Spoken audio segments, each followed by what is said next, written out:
Welcome to Perfectly Imperfect Health. I'm Guan. And I'm Shell. Hey Shell, recently I've been doing a lot of thinking and I'm just thinking as my age become bigger and bigger, right? I think maybe it's a midlife crisis thing. I've been thinking, hey, I've actually lived more years than I've left. That means I've crossed the halfway mark. That's quite scary, isn't it? Why is it scary? I don't know, it's like I have some things that I have not done yet and I don't know whether I'll be able to accomplish them. Yeah. I see where you're going with this. Well, actually, I have often thought about living up to 200 years old. 200? Are you serious? I can Yeah. see someone laughing in the corner over there. But I think at the in terms of medical science right now, I think 200 would be ambitious. Maybe you want to try 100 first. There's just so much to see in life and do. Yeah, I know, but 200, come on. Well, what if I told you that there is a way to reverse aging Right. and keep yourself healthy, even possibly until 200? Has that got anything to do with the gentleman on the left? Yes, it is. So let us welcome our guest today, Professor William Hwang, Senior Consultant, Haematology at SGH, who also happens to be Senior Advisor, SingHealth Co-Director of the Regenerative Medicine Institute of Singapore. Wow, he seems like a very important man. Prof William Hwang, welcome to our show today. Thank you so much for having me, Guan and Shao, and really appreciate having this time with you all. Right, so you've heard a little bit about our conversation earlier. I hear you sniggering a little bit when she said want to live to 200. So let's take it slowly. Maybe 100. 100 might be the marker. But how is it that human beings can live to 100 with modern science and modern medical science? Is it possible? And more importantly, do I really want to live to 100? Well, I would say that human beings are living longer and longer. Right now, the average life expectancy at birth for countries like Singapore has dramatically jumped by 20 years over the last 50 years or so. Right. Currently, Singapore has one of the longest life expectancies in the world of about 84 years. And that's men and women. That's for men and women. Women, of course, live longer Live longer, because sorry. women are more, powerful. Okay. Men a little bit shorter, 81, 82 years. All right. And if in terms of healthy life expectancy, where we are still healthy in life, Singapore is also one of the top at 74 years. Right. Of course, that means we have 10 years of less good health, but many years of life expectancy as well as healthy life expectancy. And this number is increasing with time. Right. In fact, experts from around the world, for example, the NIH, Marie Bernard, has said that if you are 65, the chance of your living up to 85 is very, very high. If you are already 85 years of age right now, the chance of your being 92 is also very high. What if you're a 44-year-old Singaporean man? Well, that's fairly average right now. But, your expected life expectancy is still around 82 to 84 years. Projected. If I stay healthy and all that. Which brings us to the point, how do we actually do that though? Well, there are many ways that people have been exploring this issue. And I think this is a question that becomes more predominant in a person's mind as a person grows older. Among a number of young people I encounter, they say that, I wouldn't want to live so old until I'm 60, for example. Yeah. Right? That's right. Of course, when you're approaching that age, Like then me. Start to wonder a little bit. Yeah. start to think that that's a bit too soon. Yeah. Right? And maybe I want to live a while longer. Yes. So I think there are many patients, many people who have asked this question, and I find that the older they are, and sometimes if they have more resources, they start to explore ways to combat this particular issue. Like a particular Bryan Johnson, right, Shell? Yeah, Prof, I don't know if you heard of this. Bryan Johnson in America, he's a millionaire with a lot of resources, and he is in exactly the spot that you just described. So he has a team of 30 doctors. Yep, 30. You know, right, Guan as well. That's crazy. They're doing all sorts of tests or experiments maybe. And he's popping like up to 24 pills every morning, sleeps the same time every night at 10 or 11, wakes up at 5 a.m., follows a very strict routine, and he claims that he is 45, but he has the skin of a 28-year-old and the lung capacity of an 18-year-old. Yep. Uh, He also had tried to. No, he tried. I think he did. Yeah. He did transfuse his son's his blood, son's who's blood, 18 yeah. years old, into his body. And apparently that didn't make much of a difference. You care to weigh in on yeah, that? and this is the before and after shot. Yes, indeed. Yeah. I've seen a YouTube video of him Yeah. giving Yeah. an interview. I must say he looks pretty good. you Really? know. Shell has other thoughts. He has a pretty nice looking skin. I'm not sure if some of it's plastic surgery. or It does otherwise. look a bit Yeah. unnatural, yeah. But he does look younger than his 60 years might suggest. Yeah. I do agree to some extent that age is just a number. Because I have patients, I'm a hematologist who treats patients with leukemia, blood cancers, and stuff like that. And one of the ways to cure these patients is blood stem cell transplant. And in order to put patients through that, you have to assess their fitness. Right. And I can have someone who is 70 years of age, 67 years of age. Recently, I had a patient whose lung capacity was like a young person's, less than 30 years. And of he didn't do age. all the crazy things that Bryan Johnson did. Did not do Yeah, all the crazy yeah. things that Bryan Johnson did. And on the other hand, I can have patients who are 40, 50 years of age, and their lung capacity, their heart fitness, and everything else is like a 70-year-old Oh no. because of various illnesses they've had. Yep. So I think age is just a number, and it's really your physical age, your mental age, and the entire composition of you that is much more important. Why do you think someone like him is like searching for that longevity pill? Well, I think this is an area for which many people would like to explore further, because I find that no matter how prepared we say that we are to say, oh, when it's time for me to go, just let me go. Yeah. Right. But I find that towards the end, in the patients that I've encountered, Yeah. there's always a little bit of hesitation and hesitancy to say that, could I give me another day, give me another year, give me another few months. Right. And towards the end, there's always that little bit of struggle Yeah. until they decide, okay, I think it's okay. It's okay to go. A lot of it seemed to come back to the common factors like, lifestyle, diet, exercise. Is it like really, and sleep? Is it really as simple as that? And and do genes come into play as well? Yes. I think genes are the basic programming that you're born with. It's like when you buy a computer from a hardware store, and what you have to deal with, right? It can only go so far, right? And it has a certain expiry date. Right.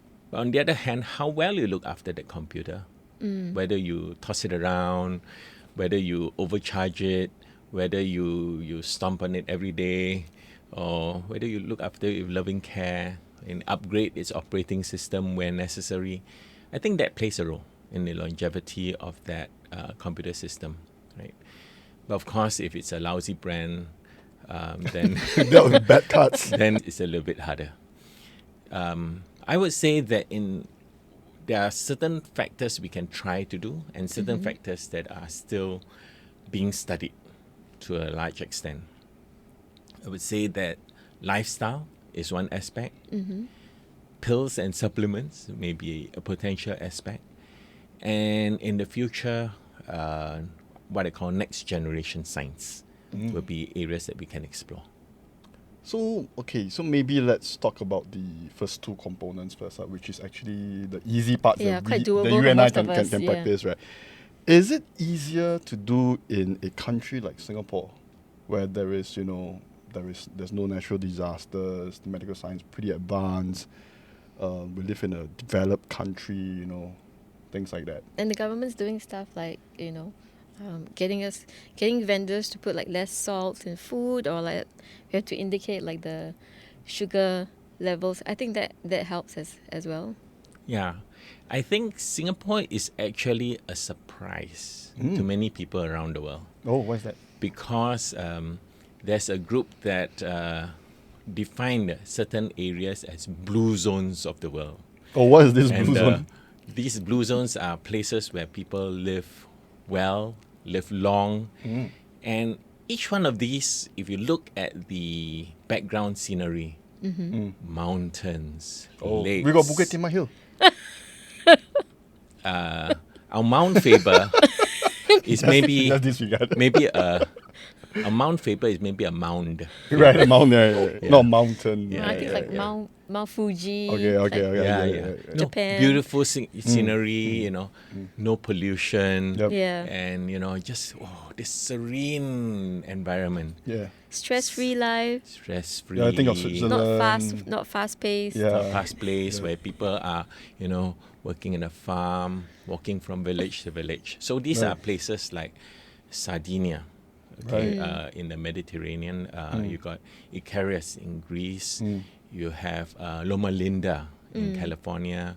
You have Okinawa. Right, Japan. the Yes. most famous one where Yeah. you got And 100 you euros. have a place in Costa Rica as well. Yep. These are picturesque environments. Yeah. So Singapore came in as a surprise in terms of its life expectancy in this particular group. Right. So the people who look at these blue zones Yeah. call Singapore a blue zone 2.0, where it is a engineered blue zone. We love the engineer things. Our man-made waterfall at Changi Airport.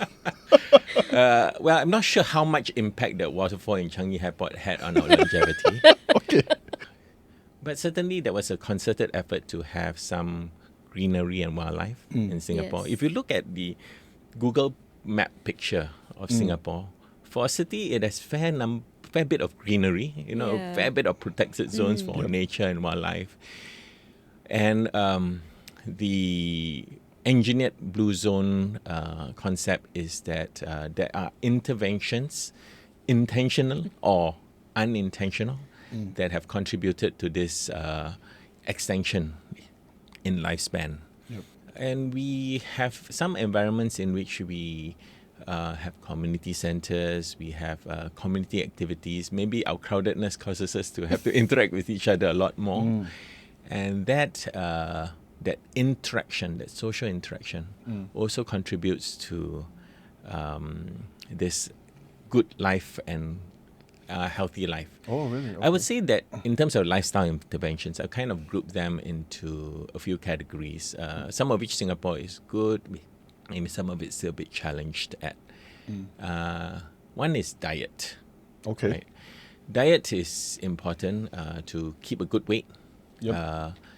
The other one is relationships, connectedness with people around us. Is it? I think there's a reason why the people on the island of Okinawa they live that long because of the social interaction. Yes. There's Yeah. a lot of social interaction, a lot of community Yep. in Okinawa. Exercise is important because exercise leads to many, many good things. It reduces your cancer rate. It improves many aspects of your life. In fact, there's a whole movement called Exercise is Medicine. Wow. I feel like Exercise is medicine, really. Yeah. Is it a recent thing or it's been around for a while? It's been at least a decade or so. At least a decade, Like a right, decade or right, two. right. Then there is avoiding. Avoiding some things like smoking. I would say that that's still a no-no. Yeah. In fact, I would say that this is not well known, that the group that proved that smoking is not good for your health is a group that initially didn't believe in it. And that was a group of doctors many decades ago. Right. And there was a comparison between smoking doctors and non-smoking doctors. Wait, doctor smoke? Yeah, was there a time when doctors smoked? Yes, there was. Right. There was me. Okay, And anyway. this was tobacco. Yeah. And it proved that, oh gosh, smoking is not good for your health. Yeah. Right. And subsequently, it convinced doctors as a whole and subsequently community as a whole. Right. I think anything taken to excess, whether alcohol to excess, some to moderation is fine, but Yeah. alcohol to excess is also not good. And the other thing is medical. Medical in terms of going for your medical checkups and stuff like that. And actually, Singapore has a fair bit of that. You know, you have easy access to, Yep. if you are not feeling well, you see a doctor, your GPs and polyclinic will look after your blood pressure very well. If your cholesterol is high, they'll look after it very well. And I would say that these are factors that have significantly improved a lifespan in Singaporeans and many people around the world. For example, my own grandfather died at the age of 60 of a heart attack. I believe it was related to cholesterol because when my father was about 40, he discovered his cholesterol was high. Well, I would say that sometimes pills are necessary, right? For example, if there is a medical issue, if there's a cholesterol issue, if there's a blood pressure issue, if there's a diabetes issue, or something medical, Yeah. then actually those pills are very important in life extension. I would say that if Chin Shi Huang was looking for a magic pill, it could be a statin, it could be a blood pressure medicine. It would have certainly extended his life significantly. So when indicated, the pills are important. What about the other supplements? There's vitamin C, there's omega-3, Probiotics. vitamin D, probiotics, vitamin E, Collagen. and stuff like that. I would say that there's many researchers are looking into these aspects, including things like nicotinamide and glutamine and stuff like that. All look into different aspects. And there is evidence for, evidence against, and evidence to say that at least there's no harm. Right. I think the common theme is that many of these try to combat inflammation. Too much inflammation in the body is not good. It causes overdrive of the immune system. It causes the immune system to go bad. And when the immune system is bad, many things can happen. You've got cancer. You've got proneness to getting infection. You have problems pertaining to when the immune system is in overdrive. It could lead to aging. And I would say the immune system needs to be like a bit of Goldilocks. Not too hot, not too cold. It has to be just right. Like in life, a lot of things. Like in life, yeah. So this is a particular area of interest to me, the immune system, because my specialty is in blood cells and blood stem cells, and immune cells are part of that. Right. This is a particular interest. Other than that, other supplements look at improving energy in the cell, mitochondrial energy. They look at cell repair, right? And looks at sometimes the ends of the DNA that protect the genes of the cell. And I think there is still a lot of research that needs to be done in this. And everyone will have his own preferred supplements. Right. I myself take vitamin C every I day. was just about to ask you, like, what is your recommendation for the vitamins or the supplements that one should take? I think if there is no harm in particular supplements, by all means one can take them. I can only say what I do take because the evidence is not absolutely clear for some of it. I do take my vitamin C. Right. And because I might not get enough sunlight due to being at work indoors and and out, I do take some vitamin D as well. But that's it. That's it, Yeah. right? In terms of growing organs, and even printing organs, in terms of that aspect, are we close to that? Yes. I call this next generation science. So the three aspects of dealing with aging, lifestyle, pills and supplements, and next generation science. Yeah. So the next generation science involves the growing of cells, tissues, and organs. Yep. Growing of cells, there's a fair bit of activity we have here on campus in the SingHealth Duke NUS Academic Medical Center. and includes growing of cardiovascular progenitors, heart cells that can be potentially injected into the heart to replace a heart transplant. And there's significant strides in this, successful animal models. Eye cells, including the corneal cells in front, already good technology to improve the ability to heal the cornea rather than one cornea transplant from one donor to serve one patient. Now you can grow the cells to serve 50, 60 patients. Wow. Including the back of the eye, retinal photoreceptors, the cameras at the back of the eye, they sometimes get lost in age-related macular degeneration. These cells can also now be grown in the laboratory and have been used in animals to show to be able to sense light and transmit signal. Wow, that's great. Then we look at skin cells as well. Skin cells can also be grown, and these cells can, for example, we use in our burns patients.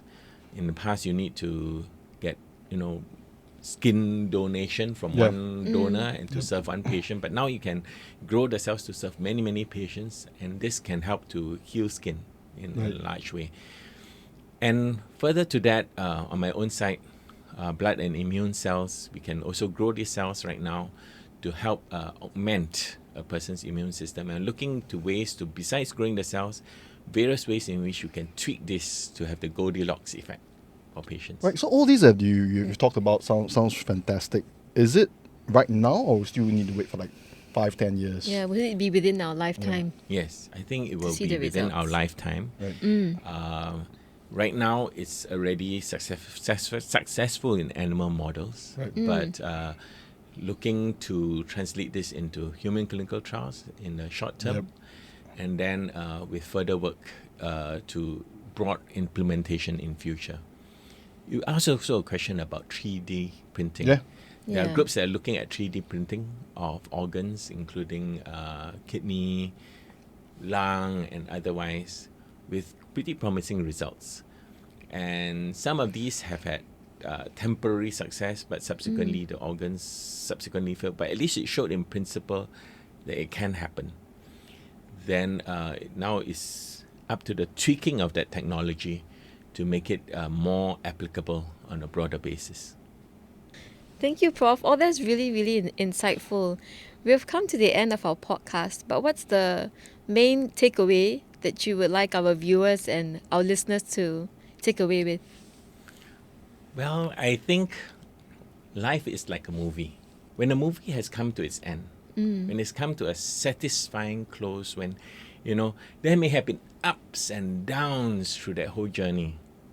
But at the end of the day, there's a satisfying close. When it's time to end, it's okay to let go. It's okay to end the movie there. Because you also don't want a movie where it's supposed to have ended and it's kind of And dragging then- on, So I would say that we are all in this pursuit of having a good life, good lifespan, right? Maybe 200 years, maybe 1,000 years. Or as they wish on the Chinese emperor, 10,000 years. 10,000, oh my God. But I would say it's not the quantity of days, but the quality of days that we pursue. Pursue that meaning, pursue that enjoyment, pursue loving every single second of that life and living it well, living it healthy. And there are many good choices we can make that aren't detrimental to us. Exercise can be fun. Yes. Diet can be enjoyable. Avoiding smoking is actually a good thing. And, seeking medical care when needed is not daunting. Having good sleep, avoiding stress, all these are wonderful things to have. Pills and supplements may potentially add to it when indicated, but we also look forward to the next generation. In the future, we can have even better outcomes with science that is being developed. I think that's all very valuable lessons from Prof Hwang. So, anything else to add, Shell? No, I don't think so. Okay, so I think we will all strive to live ourselves like exciting movie lah, and enjoy the best of our years while we still have it. Okay, so this I'm going to say goodbye. This has been Perfectly Imperfect Health. Thank Thank you, Glenn. Thank you, Shah.